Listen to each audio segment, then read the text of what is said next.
Aryan Robin van পার্সির সময় যে নেদারল্যান্ডটাকে আমরা দেখেছি 2018 সালে 2014 সালে আমরা যে নেদারল্যান্ডসকে দেখেছি, সেই নেদারল্যান্ডসের তুলনায় 2026-এর যে নেদারল্যান্ডস, পার্থক্যটা কোথায়?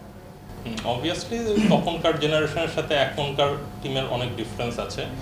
আপনি যদি যে 2010 বা 2014 ওয়ার্ল্ড কাপের কথা বলেন, সেই ওয়ার্ল্ড কাপে নেদারল্যান্ডস টিমটা অনেক এক্সপিরিয়েন্স ছিল, আরও বেশি স্ট্রং ছিল।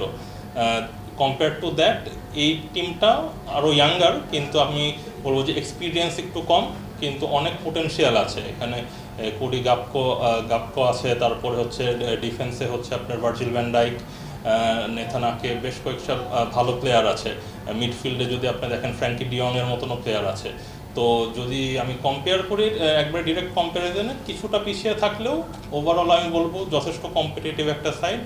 আর আশা করছি এই ওয়ার্ল্ড কাপে তারা ভালো কিছু করতে পারবে এবং সবাইকে চমকে দিতে পারে, আমার আশা আছে।